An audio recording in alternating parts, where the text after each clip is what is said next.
আজকে আমরা পড়ব ইমিউনিটি বা অনাক্রমতা। বিভিন্ন কোষ ও তাদের সমন্বয়ে গঠিত যে তন্ত্র দেহের মধ্যে রয়েছে আর সেটি কি করে না রোগ আক্রমণের হাত থেকে বা রোগ জীবাণু সৃষ্টিকারী জীবাণুর ক্ষতিকারক প্রভাব থেকে রক্ষা করে, সেই যে সিস্টেম বা তন্ত্র তাকেই আমরা বলি ইমিউন সিস্টেম। এবার দেখি এই ইমিউন সিস্টেমের সঙ্গে জড়িত কতগুলো বিষয় রয়েছে বা কতগুলো টার্মিনোলজি, যেমন অ্যান্টিজেন, অ্যান্টিবডি। তাহলে প্রথমে দেখি অ্যান্টিজেন কি। যেসব বিজাতীয় জীবাণু দেহে প্রবেশ করলে, ধরো এটা একটা বিজাতীয় জীবাণু, এটা প্রবেশ করছে দেহে, এই অ্যান্টিবডির সৃষ্টি হয়, যেটা আমরা এঁকেছি। এই জীবাণুটা যদি প্রবেশ করে, এটা হলো কি অ্যান্টিজেন। তাহলে যে জীবাণু প্রবেশ করলে দেহে এই অ্যান্টিবডির সৃষ্টি হয় তাকে আমরা বলবো অ্যান্টিজেন। এই যে আঁকছি, এটা হলো কি অ্যান্টিজেন।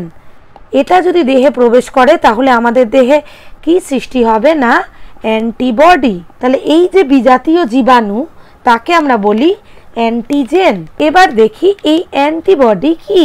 যে কোনো জীবাণু বা বিষ বা তাকে অধিবিষও বলতে পারো, যেটা কিনা এই অ্যান্টিজেন এর বিরুদ্ধে দেহে যেসব প্রোটিনের আবির্ভাব ঘটে এবং যারা জীবাণু বা তাদের থেকে নিঃসৃত অধিবিষকে বিনষ্ট করে তাকেই আমরা বলবো কি অ্যান্টিবডি। অর্থাৎ দেহে ধরো এরকম একটা অ্যান্টিজেন ঢুকেছে, এরকমই এই যে স্ট্রাকচারটা দেখছো এরকমই কার্ভ, লক অ্যান্ড কি মডেলের মতো এরকমই কার্ভে কার্ভে এরকম অ্যান্টিবডিটা গঠিত হবে।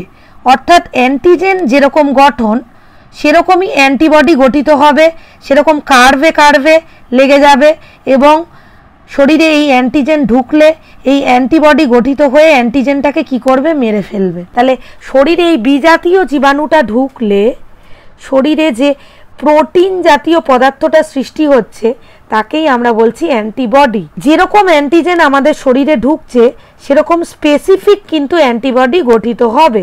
এটা কিন্তু স্পেসিফিক, সেই জন্য বারবার এটার যে খাজ সেরকমই সিমিলারিটি রেখে আমি অ্যান্টিজেনের কাজটা আঁকতে চেষ্টা করছি। ফলে এই অ্যান্টিজেনটা বা এই অ্যান্টিবডিটা অ্যান্টিজেনকে সহজেই কি করবে, মেরে ফেলবে। অর্থাৎ অ্যান্টিজেন একটা পার্টিকুলার অ্যান্টিজেন ঢুকলেই কিন্তু একটা পার্টিকুলার অ্যান্টিবডির সৃষ্টি হবে। সুতরাং এখান থেকে আমরা বুঝতে পারছি যে ইমিউনিটি বলতে বোঝায় যে কোনো জীবাণু বা ভাইরাস বা বিজাতীয় পদার্থ যদি শরীরে ঢোকে তাহলে ওই পদার্থের বিরুদ্ধে অ্যান্টিবডি সৃষ্টি হয়ে তাকে প্রতিরোধ করার ক্ষমতাটাকে, এই অ্যান্টিবডি সৃষ্টি হয়ে এই অ্যান্টিজেনটাকে ফার্স্টে ঢুকবে অবশ্যই অ্যান্টিজেন এবং পরে সৃষ্টি হবে এই অ্যান্টিবডি এবং তখন এই অ্যান্টিবডি কি করবে, অ্যান্টিজেনটাকে মেরে ফেলবে। এই যে প্রতিরোধ করার ক্ষমতা তাকেই বলে ইমিউনিটি। এখানে তোমাদের সামনে একটা অ্যান্টিবডি গঠনগত চিত্র এখানে এঁকেছি। এবার চিত্রটার ডেসক্রিপশানে আমি চলে আসছি। দেখো এই অ্যান্টিবডির গঠন অনেকটা ওয়াই শেপের মতো, দেখতে পাচ্ছ অনেকটা ওয়াই আকৃতির মতো। এটি 4টি পলিপেপটাইড চেন দ্বারা গঠিত। 4টি চেনের মধ্যে 2টি বড় বা লম্বা চেন দেখতে পাচ্ছ এবং 2টো ছোট চেন বা খর্ব চেন নিয়ে গঠিত দেখতে পাচ্ছ। তাহলে এখানে গ্রিন কালারের 2টো সেটা হলো লাইট চেন আর পিচ কালারের যে 2টো সেই 2টো হলো হেভি চেন। তাহলে এই পিচ কালারের চেনটাকে আমরা হেভি চেন বা ভারী চেন বলতে পারি এবং গ্রিন কালারের চেনটাকে আমরা হালকা চেন বা লাইট চেন নামে অভিহিত করতে পারি। প্রতিটি ভারী চেন, এই যে 2টো চেন 400টিরও অধিক অ্যামাইনো অ্যাসিড দ্বারা গঠিত। বুঝতে পেরেছ?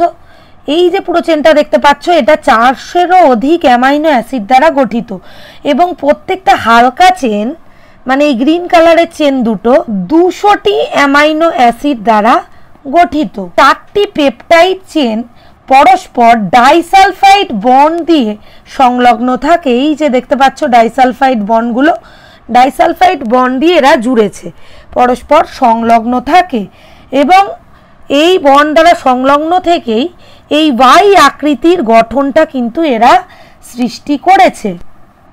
তাহলে এখানে তোমরা দেখতে পাচ্ছ রেড কালারের দিয়ে লিখেছি অ্যান্টিজেন বন্ধনকারী স্থান। এখানেই কিন্তু অ্যান্টিজেনটা এসে ধরা দেয়। অ্যান্টিজেনটা আসলে ফার্স্ট আসবে অ্যান্টিজেন, সেকেন্ড বডিতে অ্যান্টিবডি সৃষ্টি হবে এবং সেটা অ্যান্টিজেন যে কার্ভে রয়েছে অ্যান্টিবডিটাও কিন্তু সেই কার্ভে সৃষ্টি হবে এবং অ্যান্টিজেনটাকে নষ্ট করে দেবে। ঠিক আছে, তাহলে এটা হলো অ্যান্টিজেন বাইন্ডিং সাইট। পুরো গঠনটা যদি আমরা লক্ষ্য করি তাহলে এইটা দেখতে পাচ্ছি কি পরিবর্তনশীল অঞ্চল, অর্থাৎ যে অ্যান্টিজেন আমাদের এখানে ঢুকছে সেই হিসাবে এই কার্ভেচারগুলো কিন্তু পরিবর্তিত হচ্ছে। এটা অ্যান্টিজেন স্পেসিফিক, মানে প্রত্যেকটা অ্যান্টিজেনের জন্য কিন্তু স্পেসিফিক, একই রকম গঠন হবে না। সেই জন্য এক একটা অ্যান্টিজেন ঢুকলে কিন্তু এক এক রকমের অ্যান্টিবডি আমাদের শরীরে সৃষ্টি হয়। সেই জন্য এই অঞ্চলটা যেহেতু পরিবর্তিত হচ্ছে সেই জন্য এই অঞ্চলটাকে আমরা বলছি পরিবর্তনশীল অঞ্চল। বাকি যে অঞ্চলটা পড়ে রইল, এই যে অঞ্চলটা বাকি যে অঞ্চলটা পড়ে রইল এটাকে বলছি আমরা অপরিবর্তনশীল অঞ্চল, কারণ এই অঞ্চলের কোনো পরিবর্তন হচ্ছে না।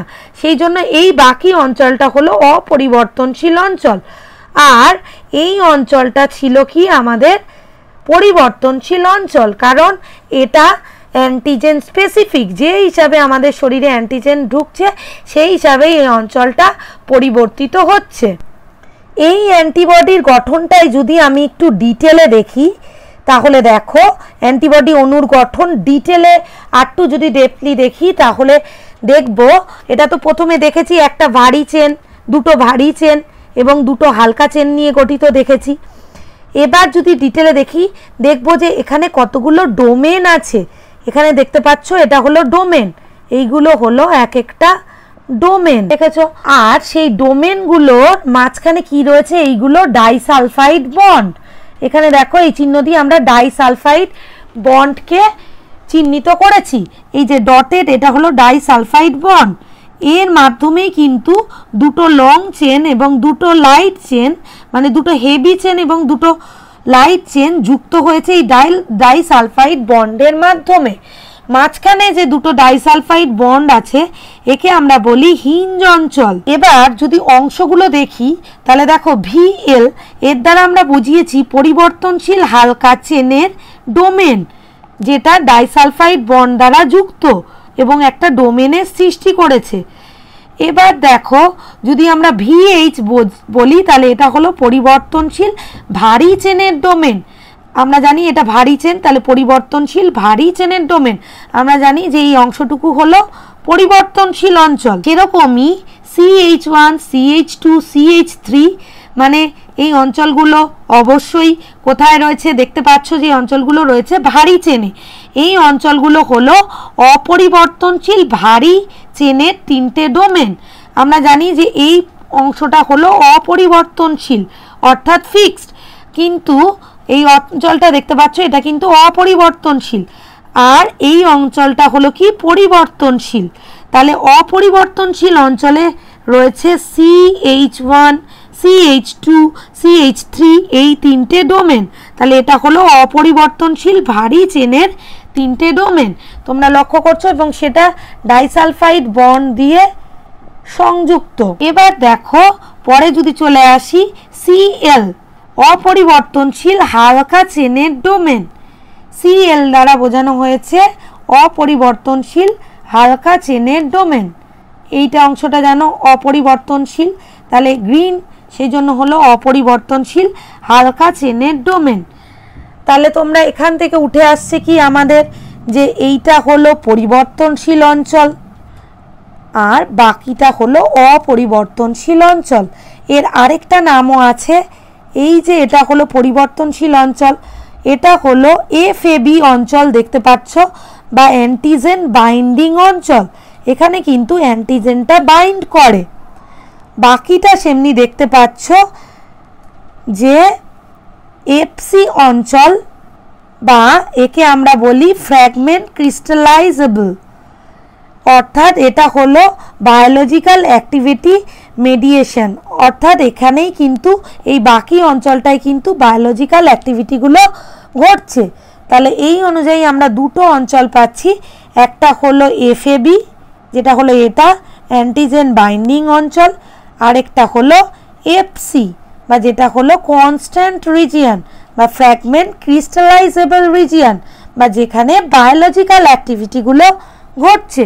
তাহলে এটাই হলো অ্যান্টিজেনের একটা অ্যান্টিজেন অণুর গঠন। এবার দেখো আমরা দেখব বিভিন্ন রকমের অ্যান্টিবডি। আমরা দেখলাম প্রথমে অ্যান্টিবডির একটা জেনারেল স্ট্রাকচার, এটা অ্যান্টিবডির একটা জেনারেল স্ট্রাকচার।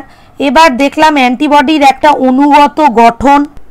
এই ছবিতে দেখো আমরা জানি যে এটা একটা কি অ্যান্টিবডি, এটা আমরা জানি কি একটা অ্যান্টিবডি, আর এই রেড কালারের এটা হলো অ্যান্টিজেন।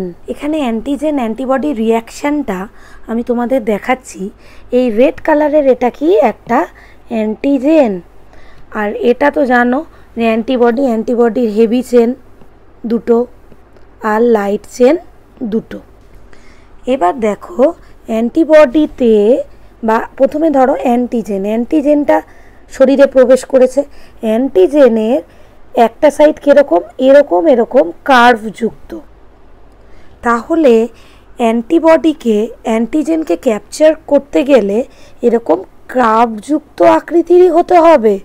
সেই জন্য এই অ্যান্টিজেনটাকে মারার জন্য যে অ্যান্টিবডিটা শরীরে এগিয়ে এসছে সেটাও কিন্তু এরকম কার্ভযুক্ত। অ্যান্টিজেনের এই যে কার্ভ অংশটা এটাকে আমরা বলি এপিটোপ। তাহলে এপিটোপ হলো অ্যান্টিজেনের অংশ। এ জি দ্বারা আমরা অ্যান্টিজেনকে বোঝাই আর এ বি দ্বারা অ্যান্টিবডিকে। তাহলে অ্যান্টিজেনের এই কার্ভ সমন্বিত অংশটা যার সাহায্যে এ অ্যান্টিবডির সঙ্গে যুক্ত হচ্ছে সেই অ্যান্টিজেনের এই অংশটাকে আমরা বলবো এপিটোপ। সেরকমই অ্যান্টিজেন এরকম আকৃতি হওয়ায় একে মারার জন্য যে অ্যান্টিবডিটা এগিয়ে এসছে সেও কি এরকম কার্ভেচার যুক্ত। তাহলে অ্যান্টিবডির এই কার্ভ অংশটিকে বলবো আমরা প্যারাটোপ। তাহলে প্যারাটোপ হলো অ্যান্টিবডির অংশ যার সাহায্যে অ্যান্টিজেনের সঙ্গে এটি যুক্ত হচ্ছে, আর এপিটোপ হলো অ্যান্টিজেনের অংশ যার সাহায্যে এটি অ্যান্টিবডির সঙ্গে যুক্ত হচ্ছে। তাহলে দেখো আমরা আবার প্রথম পিকচারে চলে যাই। প্রথম পিকচারে কি দেখতে পাচ্ছি, এরকম কার্ভ অংশ দেখতে পাচ্ছি অ্যান্টিবডির গায়ে, এরকম কার্ভেচার অংশগুলো। তাহলে অ্যান্টিবডির যেই কার্ভ অংশগুলো একে আমরা কি বলবো না প্যারাটোপ। অ্যান্টিবডির যেই কার্ভ অংশ একে আমরা বলবো, এই যে কার্ভ অংশগুলো একে আমরা কি বলবো প্যারাটোপ। আর যার কারণে অ্যান্টিবডির এরকম অংশ হয়েছে সেটাই হলো কি অ্যান্টিজেন। তাহলে এখানের অ্যান্টিজেনটা কিরকম ছিল, মেবি এরকম ছিল এই অ্যান্টিজেনটাকে। তাহলে এটা হলো আমাদের অ্যান্টিজেন। এই অ্যান্টিজেনটাকে মারার জন্য যে অ্যান্টিবডিটা এগিয়ে এসছে সেটারও এরকম কার্ভ আকৃতি, অর্থাৎ এটাকে আমরা লক অ্যান্ড কি মডেলও ধরতে পারি। যেরকম একটা তালার জন্য একটা চাবি কি স্পেসিফিক, সেরকম একটা অ্যান্টিজেনকে মারার জন্য একটা অ্যান্টিবডি স্পেসিফিক। তাহলে অ্যান্টিবডির এই অংশটাকে আমরা যেমন বলছি প্যারাটোপ, সেরকম অ্যান্টিজেনের এরকম কার্ভ অংশটাকে আমরা কি বলবো এপিটোপ। অ্যান্টিজেনের এই কার্ভ অংশটাকে আমরা কি বলবো এপিটোপ। অর্থাৎ এপিটোপ আর প্যারাটোপের মধ্যেই কিন্তু অ্যান্টিজেন অ্যান্টিবডি রিয়াকশানটা ঘটছে। অ্যান্টিজেন অ্যান্টিবডি রিয়াকশান ঘটছে between epitope and paratope. Antigen দু রকমের হয়, এক্সোজেনাস অ্যান্টিজেন আর এন্ডোজেনাস অ্যান্টিজেন। যেসব অ্যান্টিজেন প্রাণীদেহের বাইরে উৎপন্ন হয় তাদের এক্সোজেনাস অ্যান্টিজেন বলে। যেরকম উদাহরণ হিসাবে তোমাদের পরীক্ষায় আসে পরাগরেণু, দূষক পদার্থ, ভেষজ পদার্থ আর রোগ সৃষ্টিকারী জীবাণু। সেরকমই যেসব অ্যান্টিজেন প্রাণীদেহের ভিতরে উৎপন্ন হয় তাদের এন্ডোজেনাস অ্যান্টিজেন বলে। যেরকম ইঁদুর, বিড়াল, ভেড়া, ঘোড়া প্রভৃতি লোহিত রক্তকণিকায় অবস্থিত ফর্সম্যান অ্যান্টিজেন হলো এন্ডোজেনাস অ্যান্টিজেন। আরেকটি দেখো, স্তন্যপায়ী প্রাণীর হৃৎপিণ্ডে অবস্থিত কার্ডিওলিপিন, এটাও এক প্রকারের এন্ডোজেনাস অ্যান্টিজেন। এ সংক্রান্ত আরও কতগুলো টার্মিনোলজি তোমরা জেনে রাখো। দেখো, প্রথমেই আসি হ্যাপটেন্স।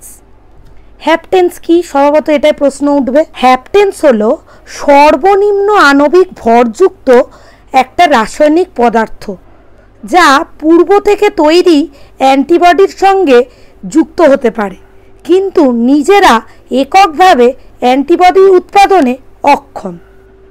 তাহলে এই হ্যাপটেন্স কিন্তু অ্যান্টিবডির সঙ্গে যুক্ত হতে পারে, কিন্তু নিজেরা কিন্তু অ্যান্টিবডি তৈরি করতে পারে না।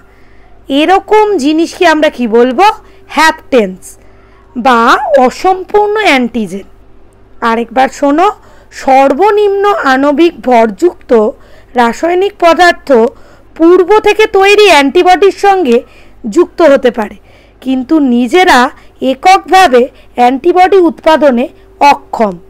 তাদের হ্যাপটেন্স বা অসম্পূর্ণ অ্যান্টিজেন বলে।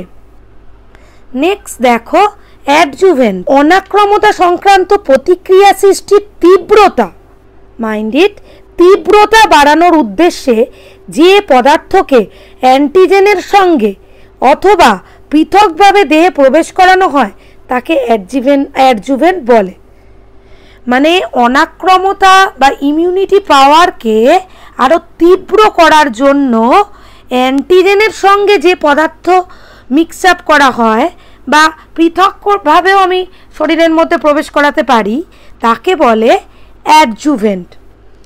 এরকমই আরেকটা টার্মিনোলজি দেখো, অ্যান্টিজেনেসিটি। অ্যান্টিজেন কর্তৃক অ্যান্টিবডি সৃষ্টির উদ্দীপনা যোগানের ক্ষমতাকে অ্যান্টিজেনেসিটি বলে।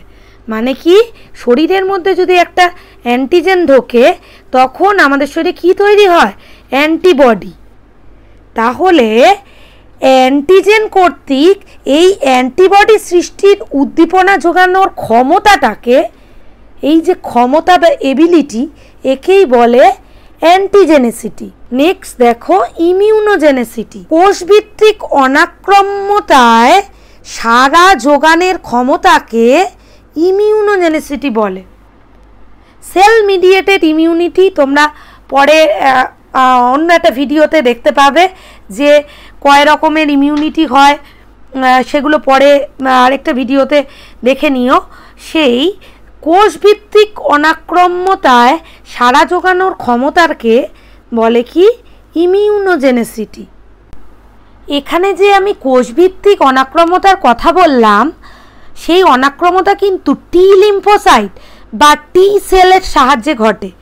শরীরে আমরা জানি দু রকমের লিম্ফোসাইট আছে, একটা টি লিম্ফোসাইট, একটা বি লিম্ফোসাইট, বা একটা টি সেল, অন্যটা বি সেল। তা যেটা টি সেলের সাহায্যে ঘটে বা টি লিম্ফোসাইটের সাহায্যে যে সাড়া প্রদানের ক্ষমতা, তাকেই কিন্তু আমরা সেল মিডিয়েটেড ইমিউনিটি বা সেলুলার ইমিউনিটি বা কোষভিত্তিক ইমিউনিটি বলি। তাহলে কোষভিত্তিক অনাক্রম্যতা বা টি লিম্ফোসাইটের সাহায্যে সাড়া যোগানোর ক্ষমতাকেই আমরা বলি ইমিউনোজেনেসিটি। এবার দেখছি অ্যান্টিবডি কত রকমের হয়। অ্যান্টিবডি প্রধানত 5 রকমের হয়। GAMED এইভাবে তোমরা মনে রাখতে পারো। G I immunoglobulin G, immunoglobulin A, immunoglobulin M, immunoglobulin E, and last of all immunoglobulin D. GAMED, GAMED GAMED এই আকারে মনে রাখতে পারো। তাহলে প্রথমেই দেখো বলছি ইমিউনোগ্লোবিউলিন এ, এটা হলো একটা মনোমার, মানে একটা সিঙ্গেল অ্যান্টিবডি দিয়েই কিন্তু এটা গঠিত। এটা স্তন্যগ্রন্থির খরিত কোলোস্ট্রামে, মানে স্তন্যগ্রন্থি থেকে শিশু জন্মাবার বা ভূমিষ্ঠ হওয়ার পর মাতৃস্তনে দুগ্ধ আসে বা মাতৃস্তনে দুগ্ধ আসে। এই যে ফার্স্ট মিল্ক, ইয়েলোইস যে ফার্স্ট মিল্ক তাকে বলে কোলোস্ট্রাম। তাহলে সেখানে কিন্তু ইমিউনোগ্লোবিউলিন এ থাকে। এছাড়া ঘাম, অশ্রু, লালাতেও কিন্তু ইমিউনোগ্লোবিউলিন এ থাকছে। এর আরেকটা নাম হলো সিক্রেটারি অ্যান্টিবডি। নেক্সট দেখো, আমি বলছি ইমিউনোগ্লোবিউলিন ডি। এটা আমাদের শরীরে খুব কম পার্সেন্টেজ থাকে, 0.2 এই পার্সেন্টে আমরা দেখতে পাই একে, 0.2 এই পার্সেন্টে দেখতে পাই। এটা মোস্ট প্রবাবলি বিটা লিম্ফোসাইডের উপর এদের আমরা দেখতে পাই ইমিউনোগ্লোবিউলিন ডি যেটা। নেক্সট দেখো আমরা আসছি ইমিউনোগ্লোবিউলিন ই। এটাও কিন্তু একটা মনোমার, এটা মাস্ট কোষ। এছাড়া বেসোফিল নামে যে শ্বেতরক্ত কণিকা আছে সেই পর্দার উপরে এদের আমরা দেখতে পাই ইমিউনোগ্লোবিউলিন ই কে। অ্যালার্জির ক্ষতিকারক প্রভাব থেকে আমরা যে রক্ষা পাই সেটা কিন্তু ইমিউনোগ্লোবিউলিন ই এর জন্য আমরা অ্যালার্জির ক্ষতিকারক প্রভাব থেকে রক্ষা পাই। নেক্সট দেখো ইমিউনোগ্লোবিউলিন জি। এটা রক্তে সবথেকে বেশি পরিমাণে থাকে। এছাড়া লসিকাতন্ত্রেও এদের দেখতে পাওয়া যায়। তাহলে আমরা দেখলাম যে ইমিউনোগ্লোবিউলিন জি কিন্তু লসিকা আর অন্ত্রে থাকে। এছাড়া এটা মায়ের রক্ত থেকে ভ্রূণের রক্তেও কিন্তু ট্রান্সফার হয়, সেই জন্যেই ভ্রূণে ইমিউনিটি পাওয়ারটা গ্রো করে। পরে দেখো ইমিউনোগ্লোবিউলিন এম, এটা কিন্তু একটা পেন্টামার, অর্থাৎ 5টা অ্যান্টিবডি বা ইমিউনোগ্লোবিউলিন যুক্ত হয়ে তৈরি হয়েছে পেন্টামার ইমিউনোগ্লোবিউলিন এম। এটা কিন্তু সবথেকে বড় অ্যান্টিবডি। এবার দেখো তোমাদের একটু বলে দিই যে এখনকার দিনে মেন চর্চার বিষয় হলো কোভিড-19 ভাইরাস, অর্থাৎ করোনা ভাইরাস, যেটা প্যান্ডেমিক অর্থাৎ মহামারীর আকার ধারণ করেছে। এই যে করোনা ভাইরাস, এর আকার অনেকটা এরকম দেখতে পাচ্ছ, মাঝখানে গোলাকার, আর এখান থেকে কিছু স্পাইক প্রোটিন বেরিয়েছে। এটা হলো স্পাইক প্রোটিন। একে অনেকে এস প্রোটিন নামেও অভিহিত করে থাকে। বলা হচ্ছে যে এই ভাইরাসটা হাঁচি, কাশি বা ওয়াটার ড্রপলেটসের মাধ্যমে আক্রান্ত রোগী থেকে সুস্থ ব্যক্তিতে ট্রান্সফার হয়। এই যে তোমরা দেখলে কোভিড-19 ভাইরাসটা, আমি আরেকবার আঁকছি, এটা আক্রান্ত ব্যক্তি থেকে ওয়াটার ড্রপলেটসের মাধ্যমে তাহলে সুস্থ মানুষে ট্রান্সফার হচ্ছে, এবং সুস্থ মানুষের শ্বাসযন্ত্রের মধ্যে এটা সংক্রমিত হয় মেনলি। অর্থাৎ এটা শ্বাসযন্ত্রের মধ্যে দিয়ে, মানে গলার শ্বাসযন্ত্রের মধ্য দিয়ে যখন যাচ্ছে তখন এরা গলার যে কোষ আছে তার মধ্যে ঢুকে পড়ে, এবং তারপর এটা কি করে, কোষের যে এখানে তো বিভিন্ন রকম কোষ আছে, গলার শ্বাসযন্ত্রের মধ্যে বিভিন্ন রকম যে কোষ আছে, সেই কোষের কার্যকলাপকে কিন্তু এটা তখন কি করে দেয়, সম্পূর্ণরূপে বন্ধ করে দেয়। শ্বাসযন্ত্রের কার্যকলাপকে সম্পূর্ণরূপে বন্ধ করে দেয়, এবং কি করে তখন এটা বাড়তে থাকে, অর্থাৎ নিজের মাল্টিপল অ্যামাউন্টে এটা করোনা ভাইরাস সংখ্যায় বাড়তে থাকে। এই যে পদ্ধতি, একটা থেকে যে বহুবিধ তৈরি হচ্ছে এই যে পদ্ধতি, এটাকে আমরা বলি মাল্টিপ্লিকেশন। এই মাল্টিপ্লিকেশনের মাধ্যমে কিন্তু এরা বংশ বিস্তার করে, অর্থাৎ একটা ভাইরাস থেকে একাধিক ভাইরাস জন্মাচ্ছে এই শ্বাসযন্ত্রের মধ্যে। আমরা যেভাবে মাল্টিপ্লাই করি এক জেনারেশন থেকে অন্য জেনারেশনে বা অপত্য সৃষ্টি করি, সেরকম এই যে ভাইরাসের মাল্টিপ্লিকেশন রেটটা কিন্তু খুবই হাই। তাহলে বুঝলে যে করোনা ভাইরাস কিভাবে মাল্টিপ্লাই করছে। এবার দেখো, এবার একটুখানি বলি তোমাদের যে ভ্যাকসিন কি। ভ্যাকসিন হলো, বা ছোট ছোট বাচ্চাদের দেখেছো তোমরা ভ্যাকসিন দেওয়া হয়, ভ্যাকসিন হলো একটা নির্দিষ্ট পরিমাণে কিন্তু এই ভাইরাসটাই ভ্যাকসিনেশনের মাধ্যমে আমাদের শরীরে ঢোকানো হয় একটা নির্দিষ্ট অ্যামাউন্টে, যার ফলে মানে এই ভ্যাকসিনেশনের মাধ্যমে কিন্তু ওই ভাইরাসটাই আমাদের শরীরে ঢোকানো হচ্ছে।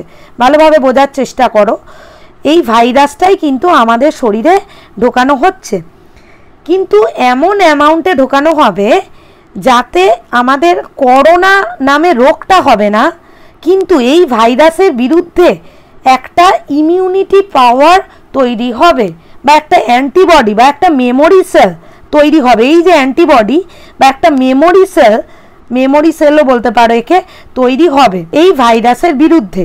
এরকমই একটা, যে এতক্ষণ যে বোঝালাম অ্যান্টিবডি, এরকম অ্যান্টিবডি তৈরি হবে, যার ফলে ভবিষ্যতে যদি এই ভাইরাস আমাদের শরীরে আক্রমণ করে, তাহলে এই অ্যান্টিবডিটা ভ্যাকসিনেশনের মাধ্যমে আমি আগেই তৈরি করে রেখেছি এই অ্যান্টিবডিটাকে। তাহলে ভবিষ্যতে যদি এই করোনা নামক অ্যান্টিজেনটি আমাদের শরীরে প্রবেশ করে, তাহলে এই অ্যান্টিবডিটা কি করবে, তৎক্ষণাৎ একে মেরে ফেলবে। তাহলে এটাই হলো ভ্যাকসিনেশন।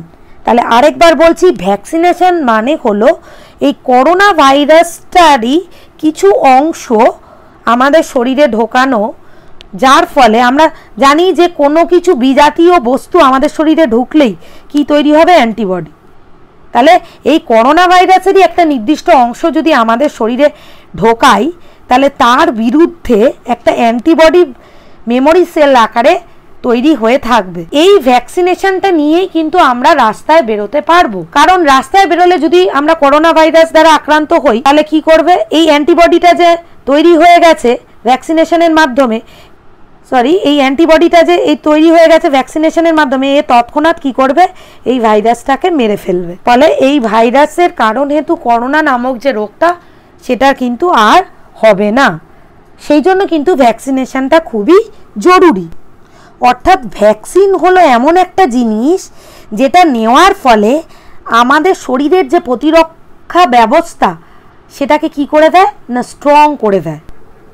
তাহলে দেখো, এটা যদি কোভিড-19 ভাইরাসটা হয়, তাহলে এর এগেনস্টে ভ্যাকসিন তৈরি করে, এর এগেনস্টে ধরো আমরা একটা ভ্যাকসিন তৈরি করেছি, এবার ভ্যাকসিনটা যদি মানুষের শরীরে দিই, ভ্যাকসিনটা দিয়েছি, তাহলে ভবিষ্যতে যদি এই ব্যক্তিটা কোভিড-19 ভাইরাসে আক্রান্ত হয়, তাহলে ভ্যাকসিনেশনের মাধ্যমে আমরা কি তৈরি করে রেখেছি, এর এগেনস্টে একটা করে অ্যান্টিবডি বা অসংখ্য অ্যান্টিবডি তৈরি করে রেখেছি।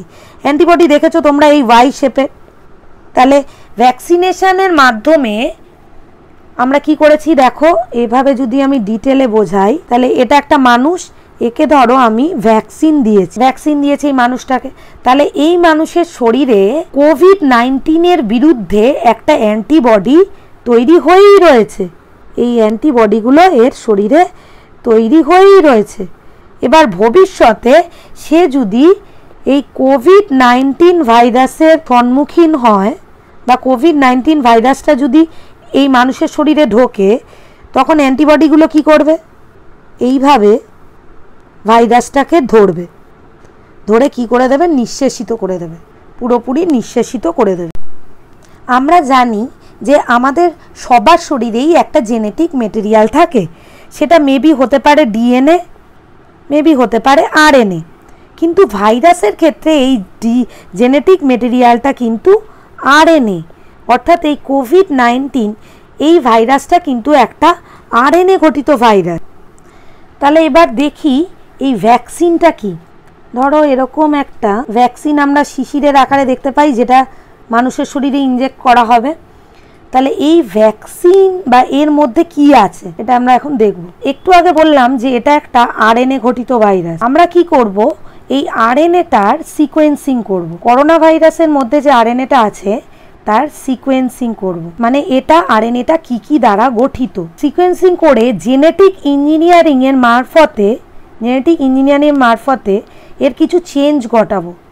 মানে এটাকে, এই আরএনএটাকে মডিফাইড আরএনএতে পরিণত করব। মডিফাইড আরএনএটা এমন হবে যে যেটা রোগ সৃষ্টি করবে না, কিন্তু এই আরএনএটা যদি আমি মানুষের শরীরে দিই, তাহলে কি হবে, বা এই আরএনএ মিশ্রিত ভাইরাসটা যদি মানুষের শরীরে দিই, তাহলে এই মানুষটার কিন্তু রোগ হবে না, কিন্তু এই রোগের বিরুদ্ধে অ্যান্টিবডিগুলো এর শরীরে সৃষ্টি হয়ে যাবে। ঠিক আছে, তাহলে ভ্যাকসিন কি দেখো, এটা হচ্ছে ভ্যাকসিন আমি কি করছি, কিভাবে তৈরি করছি, এই কোভিড-19 ভাইরাসটার থেকে আরএনএটাকে বের করে নিচ্ছি।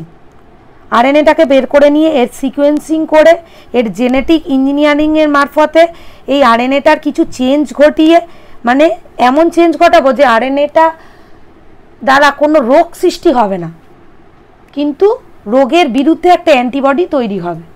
তাহলে সেরকম একটা আরএনএ তৈরি করে আমি পুনরায় এই আরএনএটাকে বাইরে নিয়ে এসেছিলাম, পুনরায় এটাকে একটা মডিফাইড আরএনএ তৈরি করে এটাকে পুনরায় আবার কিসে প্রবেশ করিয়েছি, এই করোনা বা কোভিড-19 ভাইরাসটার মধ্যে। এবার এই ভাইরাসটাকে আমি কোথায় নিয়েছি, এই ভ্যাকসিনের বোতলে। এবার যদি এই এই মিশ্রণটা কোনো মানুষের শরীরে ইনজেক্ট করি, তাহলে কি হবে, মানুষের কিন্তু করোনা ভাইরাস হবে না, কারণ আমি এই আরএনএটাকে মডিফাই করে নিয়েছি। তাহলে কি হবে, এর বিরুদ্ধে, করোনা ভাইরাসের বিরুদ্ধে এখানে দেখতে পাচ্ছ ওয়াই আকৃতির একটা অ্যান্টিবডি তৈরি হবে। তাহলে ভবিষ্যতে যে এই ব্যক্তি যখন কোনো করোনা ভাইরাসের সম্মুখীন হবে, বা করোনা ভাইরাস যদি বা কোভিড-19 ভাইরাস যদি এর শরীরে ঢোকে, তখন এই অ্যান্টিবডিগুলো কি করবে, যেহেতু আমার ভ্যাকসিন নেওয়া আছে, সেহেতু এই অ্যান্টিবডিগুলো ওয়াই শেপের অ্যান্টিবডিগুলো এর ঘাড়ে চেপে বসবে। এভাবে চেপে বসে ওকে কি করবে, মেরে ফেলবে। তার জন্য কিন্তু আমার কোনো রোগ লক্ষণও প্রকাশ পাবে না বা কোনো ওষুধেরও প্রয়োজন হবে না। তাহলে এটাই হলো ভ্যাকসিন, যেটার আশার আলোয় আমরা সবাই বসে আছি। ইন্ডিয়া এবং ইন্ডিয়ার বাইরে বহু গবেষণাগারে এই ভ্যাকসিন তৈরি করার কাজ চলছে, কিন্তু এত সময় লাগছে কারণ কি, এই ভাইরাসটা প্রতিনিয়ত এর কনফিগারেশনটা বদলাচ্ছে। আরএনএর যে সিকোয়েন্সিংয়ে যে কনফিগারেশন পাওয়া যাচ্ছে সেটা প্রতিনিয়ত চেঞ্জ হচ্ছে। সেই জন্য গবেষকরা ঠিক করতে পারছে না যে কোন সিকোয়েন্সিংটাকে দেখে তারা ভ্যাকসিনটা তৈরি করবে। প্রতিনিয়ত এই আরএনএ সিকোয়েন্সিংটা চেঞ্জ হচ্ছে।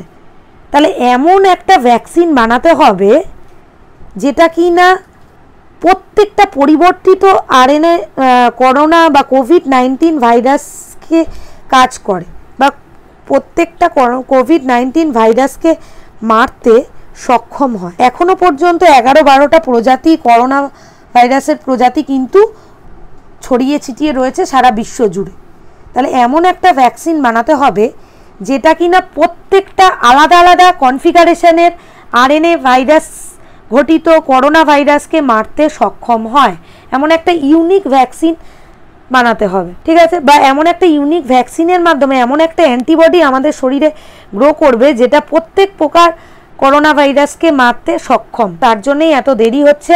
তাহলে যখনই আমরা এই ভ্যাকসিনটাকে নেব শরীরে, তখন কিন্তু আমরা নিশ্চিন্তে আবার পরিবেশের কোলে ফিরে যেতে পারবো, বা এই লকডাউন উঠে আবার কিন্তু আমরা মেলামেশা করতে পারবো। তাহলে আজকে আমাদের বিষয় ছিল কি, অ্যান্টিবডি। এই অ্যান্টিবডি স্ট্রাকচার তোমরা দেখেছো, এবং এই অ্যান্টিবডি স্ট্রাকচারের সঙ্গেই যেহেতু সিমিলারিটি আছে করোনা ভাইরাসের ভ্যাকসিনের, সেই জন্য ওটাও আমি তোমাদের বুঝিয়ে দিলাম।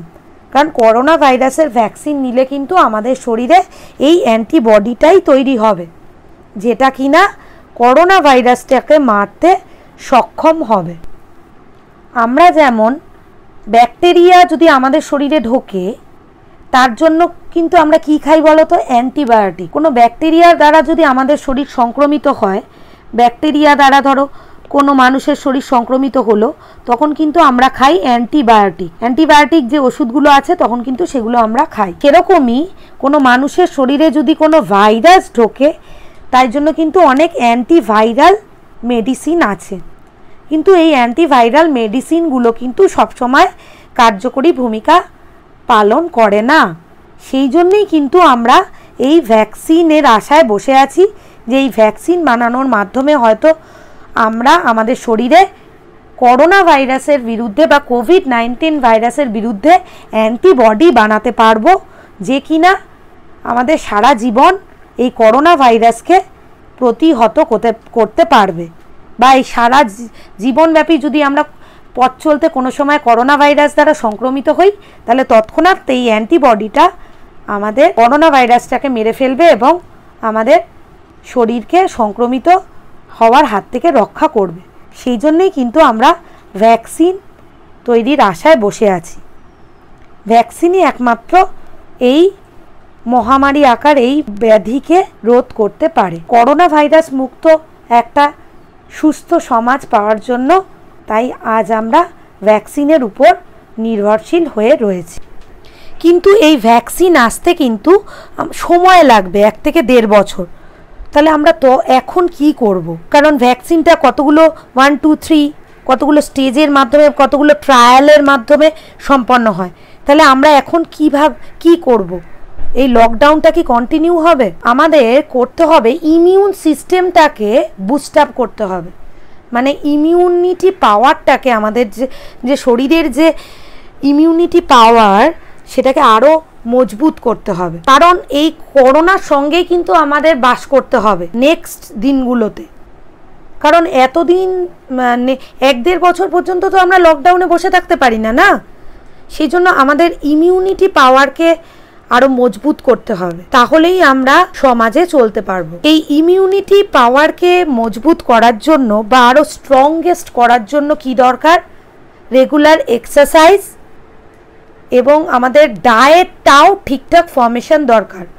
একটা ভালো ডায়েট আমাদের মেনটেন করতে হবে, মানে আমাদের সারাদিন ভালো ভালো খাদ্য খাবার খেতে হবে, রেগুলার এক্সারসাইজ করতে হবে, স্ট্রেসফুল ওয়ার্ক করা যাবে না, বা স্ট্রেসের মধ্যে বা মানসিক চাপের মধ্যে থাকা যাবে না। মানসিক চাপ কিন্তু ইমিউনিটি পাওয়ারকে দুর্বল করে দেয়।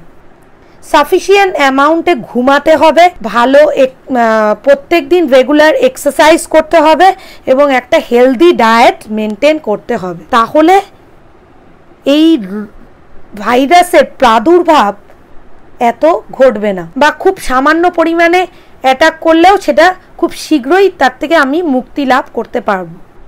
সেই জন্যেই বলা হচ্ছে যে আমাদের বাড়িতে যে বয়স্ক লোকেরা আছেন তাদের উপর বেশি যত্নশীল হতে। কারণ আমরা জানি বয়স্ক লোকেদের কিন্তু ইমিউনিটি পাওয়ারটা কম থাকে, সেই জন্য এই ভাইরাসে সংক্রমিত হওয়ার প্রবণতা কিন্তু বয়স্কদের ক্ষেত্রে বেশি। সেজন্য তাদের যত্ন সহকারে রাখতে হবে। তাদের একটা হেলদি ডায়েট বা তাদের যে পার্সোনাল ডায়েট আছে সেটা মেনটেন করতে হবে, যেগুলো তাদের পক্ষে এক্সারসাইজ বা হাঁটা তাদের পক্ষে যদি সম্ভব হয় বাড়ির ছাদে বা আশেপাশে সেটা করতে হবে। প্রচুর পরিমাণে জল খেতে হবে, এরকমভাবে মেনটেন করে চলতে হবে। এবং সঙ্গে সঙ্গে কিন্তু আমাদের হেলথ হাইজিন এটাও কিন্তু মেনটেন করতে হবে। তাহলে আমরা যদি ভালো ভালো খাদ্য খাবার খেলাম, ভালো এক্সারসাইজ করলাম, কিন্তু যদি স্ট্রেসফুল কন্ডিশনে থাকি তাহলে কিন্তু আমাদের ইমিউন সিস্টেমটা ক্রমশ ডিটোরিয়েট করবে। সেই জন্য থিঙ্ক পজিটিভ, তোমার পজিটিভ দিকটাকে আরও স্ট্রং করার চেষ্টা করো এবং ভালো ভালো খাদ্য খাবার খাও, ভালো এক্সারসাইজ করো, জয়ফুল মাইন্ডে থাকো। তাহলেই হয়তো আমরা এই করোনা মুক্ত সমাজ খুব শীঘ্রই তৈরি করতে পারবো। আর ইন ফিউচারে তো ভ্যাকসিনের আশায় আমরা রইলামই। So boost your immune system to fight the coronavirus.